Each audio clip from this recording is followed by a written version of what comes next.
They say the land of Africa remembers everything, not just footsteps and bloodstains, but also the cries that were never allowed to rise. At the edge of a dusty village, where the sun burned without mercy and the wind carried whispers of forgotten pain, lived a girl named Nyawa. She moved quietly through the chief's compound, her head lowered, her presence barely noticed, except when something went wrong. Nyawa was a slave, not because she was born weak, but because fate had been cruel. Years ago, her childhood ended in fire. Tribal conflict tore her village apart.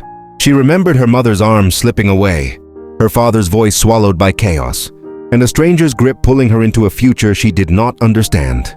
That night, fear became her teacher, and silence became her shield.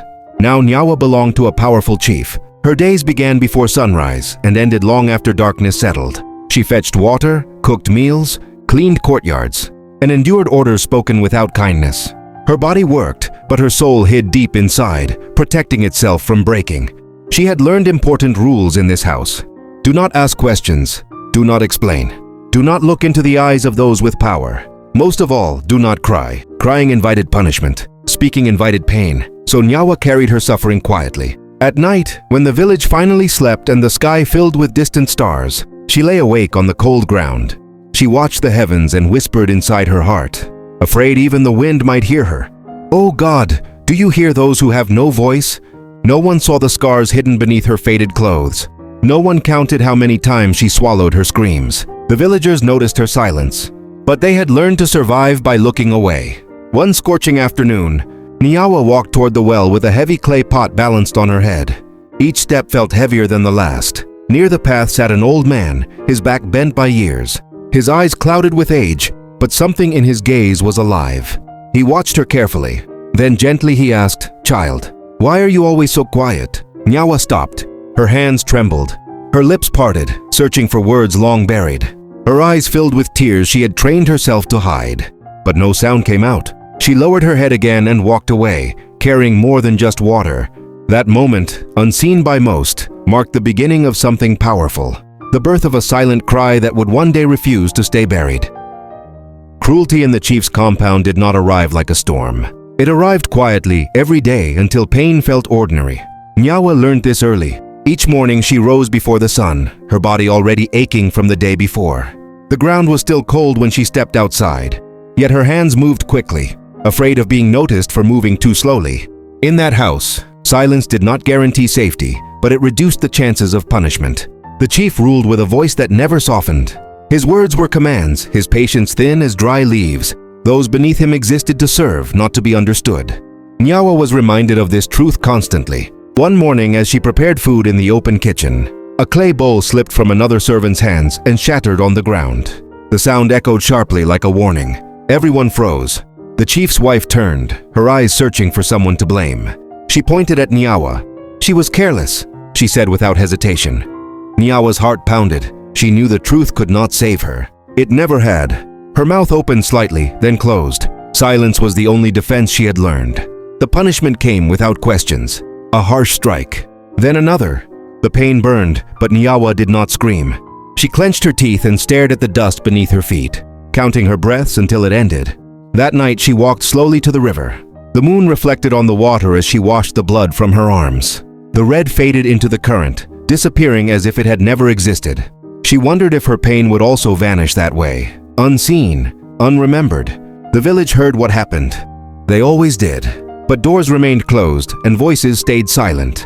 Fear lived in every home, teaching people when not to care. Yet something within Nyawa began to change. Each act of cruelty carved a deeper space. Inside her, a space where anger could have lived. But instead, patience grew. Not the patience of acceptance, but the patience of someone waiting for a moment they could not yet see. At night, she prayed without words. No complaints, no demands, only trust placed in a God she had never stopped believing in. Pain became familiar, humiliation became routine, but Nyawa's silence was no longer empty. It was gathering strength. Time did not heal Nyawa's wounds. It tested them. Days blended into one another, marked only by fatigue and obedience. Nyawa's body grew thinner, her steps slower, yet she forced herself to keep moving. In the chief's compound, weakness invited cruelty, and rest was a luxury she could not afford. She learned to measure her days by small mercies, the shade of a tree at noon, A moment of cool wind, a single hour of sleep without pain.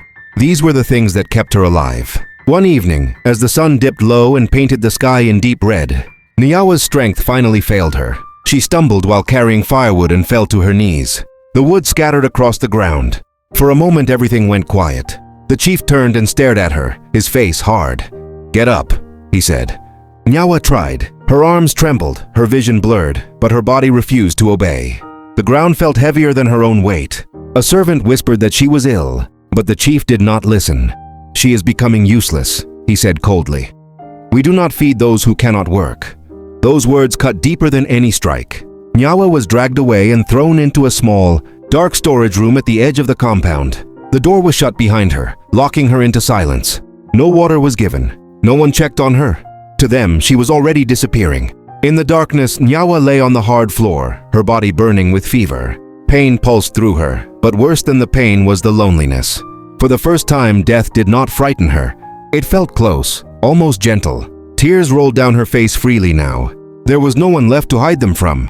In that darkness, Nyawa prayed. Not for escape, not for revenge. She prayed for justice. She prayed that her suffering would mean something, that her silent endurance would not be wasted.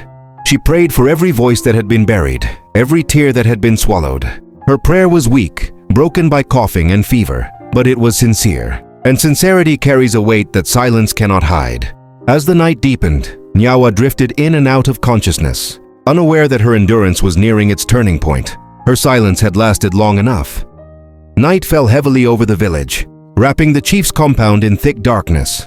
The air was unusually still, as if the land itself was holding its breath. Inside the small storage room, Nyawa lay motionless, her body burning with fever, her breath shallow and uneven. Pain had drained her of strength. Thoughts came and went like distant echoes. At times she remembered her mother's voice, soft and comforting. At other moments she saw only shadows and fire. Life and death felt dangerously close, separated by a thin, trembling line. For years Nyawa had prayed in silence. That night she spoke. Her lips cracked as words finally escaped, barely louder than the wind slipping through the cracks in the walls. "Oh God," she whispered, her voice trembling. "I have no power. I have no voice. If you do not hear me, no one will." Each word cost her effort. Her chest tightened, and tears streamed down her temples, soaking into the dusty floor. She was not asking for miracles. She was asking to be seen. Outside, the sky began to change. Dark clouds gathered, and distant thunder rolled across the land. The first drops of rain fell slowly, tapping against rooftops like cautious footsteps. Soon, the rain grew heavier, washing dust from the earth as if cleansing old wounds. Nyawa did not know it, but her whispered prayer was not alone. Near the compound, the old man, the one who had spoken to her at the well, was passing by, seeking shelter from the storm. As he walked, he heard something that made him stop. A faint voice, broken, human. He followed the sound and reached the locked room. What he saw through the narrow opening made his heart tighten. A young girl, abandoned and burning with fever, left to die in silence. "This is wrong," he murmured. The old man hurried through the rain, knocking on doors, waking the village elders. His voice carried urgency, fueled by years of wisdom and a conscience that refused to sleep. By the time the elders arrived, lightning split the sky. Thunder roared as the door to Nyawa's prison was forced open. Light flooded the room, revealing her fragile body and the truth that could no longer be hidden. Nyawa opened her eyes briefly. Faces surrounded her, faces that once looked away. Her prayer had crossed the darkness, and the night of silence was ending. The storm had not yet passed when the elders gathered in the chief's compound. Rain soaked the ground beneath their feet, turning dust into mud, as if the earth itself was revealing what had long been buried. Nyawa lay weak, wrapped in a cloth, her breath shallow but steady. The old man remained by her side, his expression firm with resolve. For the first time in years, the chief's authority felt uncertain. "What is the meaning of this?"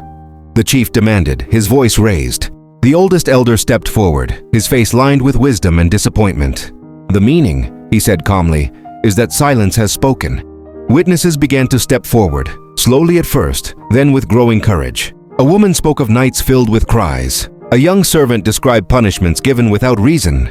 Others admitted what they had seen but feared to say. Each word struck like thunder. The chief attempted to defend himself, claiming discipline, tradition, power. But tradition could not explain scars. Power could not excuse cruelty. The truth stood firm, unshaken by anger. As Nyawa was gently treated by the village healer, her wounds told their own story. Bruises old and new, marks of neglect, signs of suffering that could no longer be denied. The elders exchanged heavy glances. "This girl was not disciplined," one elder said. "She was destroyed." The decision came without celebration. Justice rarely arrives loudly. The chief was stripped of his authority, his power dissolved by the very people who once feared him. His wealth could not protect him now. Nyawa was no longer a possession. She was free. As the rain slowed and dawn approached, the village stood changed. The storm had washed away more than dirt. It had broken years of silence. Nyawa opened her eyes to the sound of morning birds. For the first time, she felt air fill her lungs without fear. The world looked unfamiliar, yet gentle. She did not smile. Healing takes time. But something inside her had shifted forever. Truth had refused to remain hidden. Morning arrived gently, as if the land itself wanted to begin again. Sunlight spread across the village, touching rooftops, trees, and faces that had not slept. The storm was gone, but its message remained. Nyawa sat outside the healer's hut, wrapped in a clean cloth. Her body was weak, but her eyes were awake in a way they had never been before. People passed by slowly, some lowering their heads in shame, others offering quiet nods of respect. No one spoke loudly. Words felt unnecessary. Freedom did not feel like joy at first. It felt like emptiness. For years, pain had shaped her days. Now that the pain had loosened its grip, Nyawa had to learn who she was without it. She spent hours sitting beneath a tree, listening to the wind, allowing her heart to breathe. The old man came to visit her often. He never asked questions. He simply sat beside her, reminding her through silence that she was no longer alone.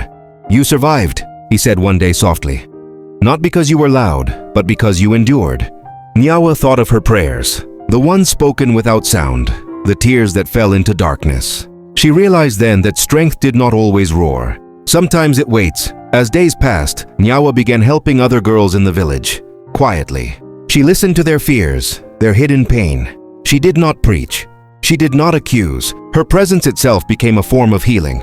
The chief's compound stood empty now, a reminder of power misused. Children no longer lowered their eyes when passing it. The village had learned a painful lesson.